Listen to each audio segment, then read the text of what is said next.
जैसे एक संतान हो जाती है, मान लो एक बच्चा हो गया, एक संतान हो गई, और एक संतान होने के बाद में दूसरी संतान हो ही नहीं रही। किसी को 10 साल हो गए, किसी को 8 साल हो गए, किसी को 5 साल हो गए, किसी को 6 साल हो गए, किसी को 9 साल हो गए, किसी को 12 साल हो गए, दूसरी संतान हो ही नहीं रही। आपने डॉक्टरों को भी दिखाया, इलाज भी करवाया, फिर भी संतान का सुख नहीं है। तो शिव महापुराण में बेलपत्र के वृक्ष का बड़ा सुंदर भाव कहा। जिसको संतान का सुख नहीं है उसको सफेद आंकड़े की जड़ का प्रयोग करना चाहिए। और जिसके घर में एक संतान हो चुकी है और दूसरी संतान नहीं हो रही है, 8 साल, 10 साल, 15 साल, 20 साल, 22 साल हो गए और दूसरी संतान का अगर सुख नहीं है, तो उसके लिए बेलपत्री के वृक्ष के नीचे का एक भाव बड़ा सुंदर कहा गया। किसी भी सोमवार से आप ये प्रयोग करना प्रारंभ कर सकते। 11 रुद्र होते हैं, 11 रुद्र होते हैं। एक सोमवार को बेलपत्री के वृक्ष के नीचे जाइए और बेलपत्र के वृक्ष के नीचे जाकर एक एक रुद्र का स्मरण करें। करना क्या है, बेलपत्री के वृक्ष के नीचे जब आप जाएं तो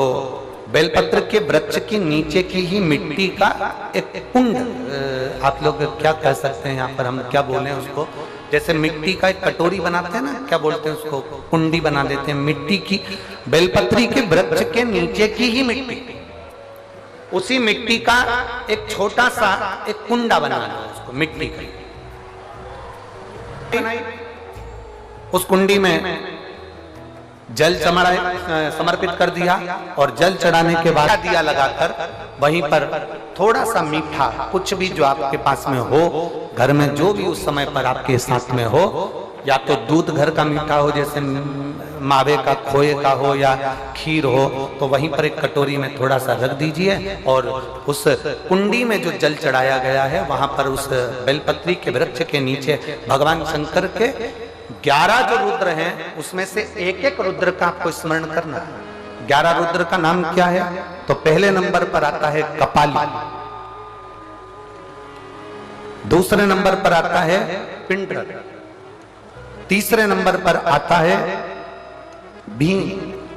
चौथे नंबर पर आता है विरूपाक्ष, 5वें नंबर पर आता है बिलोहित, 6ठे नंबर पर आता है शास्त्र, 7वें नंबर पर आता है अजपात, 8वें नंबर पर आता है अहिष्णु, और 9वें नंबर पर आता है शंभु, 10वें नंबर पर आता है चंड और 11वें नंबर पर आता है भव।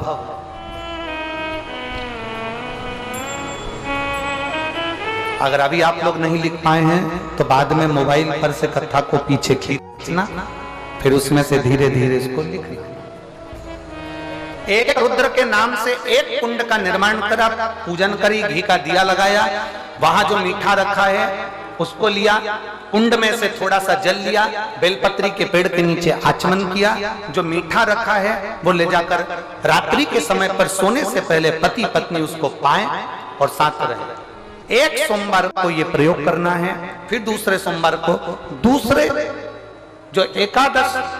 जो 11 रुद्रों का जो वर्णन किया गया है, एक एक रुद्र का नाम लेकर एक बार कुंड का निर्माण करना है। दूसरे सोमवार को जैसे एक बार आपने अगर कपाली नाम से पूजन करी, दूसरे नंबर पर पिंडरल नाम से पूजन करी, तीसरे नाम पर भीम नाम से, फिर आप विरूपाक्ष नाम से, ऐसे एक एक सोमवार करना है, 11 सोमवार। और 11 सोमवार जैसे तुम्हारे पूर्ण होंगे, भले 10 साल हो गए हो चाहे 15 साल हो गए हो, गर्भ जरूर घेरेगा और संतान की प्राप्ति जरूर। किसी के यहाँ पर 11 रुद्र भी पूरे नहीं हो पाते हैं और गर्भ ठहर जाता है। लगभग 4-5 रुद्र पूरे होते हैं और गर्भ ठहर जाता है। तो आप जो